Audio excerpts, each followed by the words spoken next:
নমস্কার। একটা খুবই ছোট বক্তৃতা আমি তৈরি করেছি, একটু শুনবেন।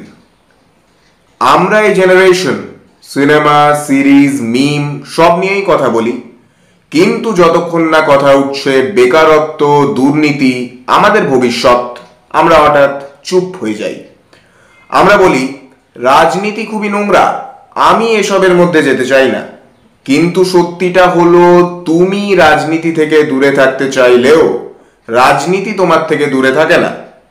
তোমার কলেজের ফিস কত হবে, তোমার চাকরির সুযোগ থাকবে কিনা, তোমার বাড়ির সামনে রাস্তা হবে কিনা, সিদ্ধান্ত নিচ্ছে ওরা। আর আমরা মোবাইলের স্ক্রিনে শুধু স্ক্রোল করে যাচ্ছি। আমরা বলি আমি নিউট্রাল, কিন্তু মনে রেখো, অন্যায় সময় নিউট্রাল থাকা মানে অন্যায়ের পাশে দাঁড়িয়ে থাকা। হয়তো তুমি একা সরকার বদলাতে পারবে না, কিন্তু তুমি একা নিজের ভয় বদলাতে পারো, নিজের মেরুদণ্ডটা সোজা করতে পারো, নিজের মুখ বন্ধ না রেখে অন্তত একটা প্রশ্ন করতে পারো, এটা ঠিক হচ্ছে তো? ইতিহাস কখনো কাপুরুষদের নাম মনে রাখে না। আমি চাই আমাদের জেনারেশন নিয়ে যেন একটাই লাইন লেখা থাকে, ওরা ভয় পেত তবুও চুপ থাকেনি, ওরা একা ছিল তবুও মাথা নত করেনি। ধন্যবাদ।